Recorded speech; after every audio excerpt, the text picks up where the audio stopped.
Morning guys, Moorhuhn here. Today, before we are taking a look or before I talk about what we're doing, let's just take a look. Because this is amazing. Pretty much Blood Sacrament is one of my most favorite builds of all times, and now it perfectly combines with one of my most favorite farming strats of all time, which is Conqueror farming.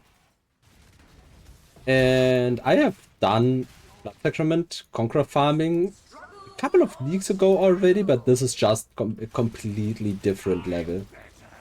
Like, we are combining the Shrine tech with Blood Sacrament and a lot of bosses. Then we are using the Scarab that puts the bosses to shrines to spawn a lot of bosses and, well, make all of these bosses spawn or drop Conqueror maps.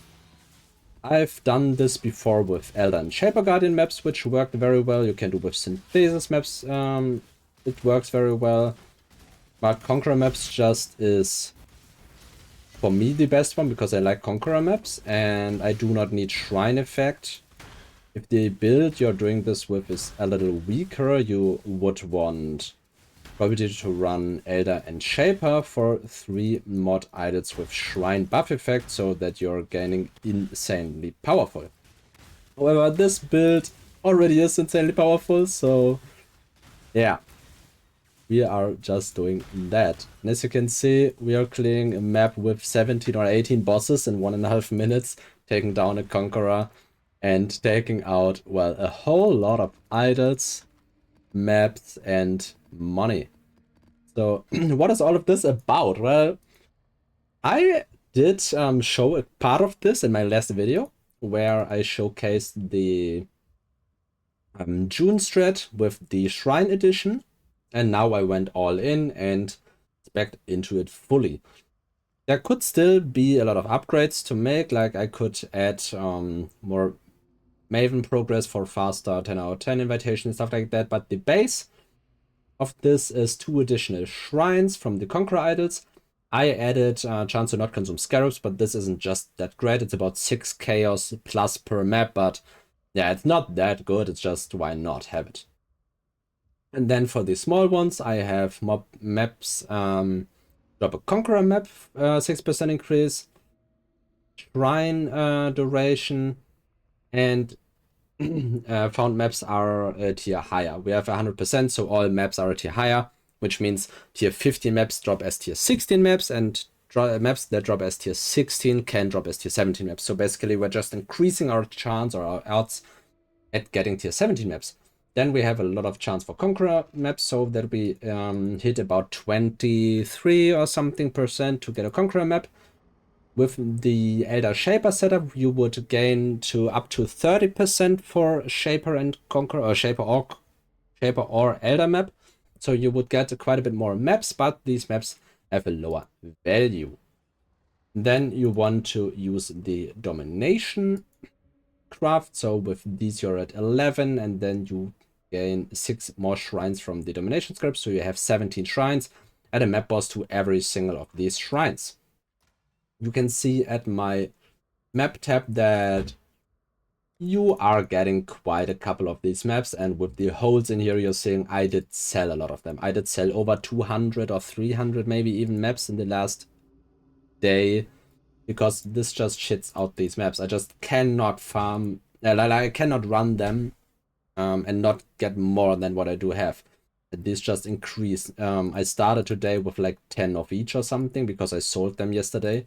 So it's just insane how many you're getting in the setup. Also, you're getting a lot of tier 70 maps, which you can see with over 100 in my disposal. So this is just pretty crazy. Other than that, it's for Conqueror, it's dropping quite a couple of diff cards for the Synthesis maps and for the Cortex maps, but yeah, these are not too interesting, but they do drop occasionally. Also, you're getting the orbs of the Hunter orbs and the orbs of conflict, or the other orbs, but these are very rare, but do drop occasionally as well. So overall, a very fun farming technique, and it does pair extremely well with this character, because I just leveled it up yesterday for the purpose of farming these maps, because it does have the node that shows rare and unique enemies on the map, which is extremely good when you have 18 map bosses on the map because you don't want to miss them. So I kind of just leveled this character to farm this strat, which is fairly funny, but it just doesn't take long to farm to level up a character. Currently with the wolf strat and then just abyss leveling. And I didn't even abyss level so far, we just made level 90 or something, and then I leveled with the Conqueror strat. So it's quite crazy. Also, the Relic of the Pack build doesn't really need a lot of expensive items right now. We just need the Gull, Blunderborb, Relic of the Pact, Wrathpith Globe, the Untouched Soul. We need an Essence Worm, Attract Devastation, and Headhunter, and some boots with Strength and Cannot Be Poisoned.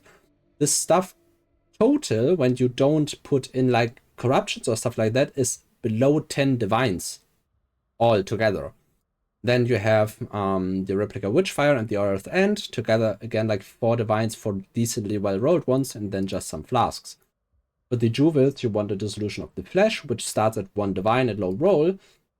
And then I did use some Adorn jewels, but again a badly rolled Adorn for like 7 divines, and then just some jewels for a couple of divines. So without factoring in my now put in Lethal Pride, which was 13 divines, and my Corrupted Blood cannot be inflicted on you Stormshot, which was 35 divines, but you can just get it on some other jewel. And my Watcher's Eye, which you don't need. I did farm the Shaper Elder strat without the Watcher's Eye, without the Storm Shroud, without the Lethal Pride, or without the good Lethal Pride. Just had way worse gear, and it just didn't make much of a difference, actually. It's just, well, still one-shotting everything, and very strong build that is just very straightforward to build and doesn't have a lot of issues. Most people don't run the Force Tracking node and run Roots of the Groove instead. And Roots of the Groove is a little stronger damage-wise because you add poison to the build, but overall I do not think it's worth it. And I want Forest Tracking just to get the Shrine stuff. And that's pretty much everything there is about this. It's very, well, not special. Awakened Area, Second Wind, Life Tap in this, and then Life Tap, Frostblink, and Righteous Fire in here. You need low level Frostblink on the Frostblink just to trigger Life Tap, because Life Tap on the weapon is never triggering. We are mostly using it for the 300% cost and reservation multiplier for Blood Sacrament, so that it always reserves our entire life. This is, well, very straightforward and a very cool build overall. There's a lot of min-maxing I will do later on the build, but for now, this is pretty much everything I wanted to talk about. It's just crazy fun how cool this strat is with the Conqueror farming and just jumping through the map, exploding everything, collecting shrine buffs and headhunter buffs.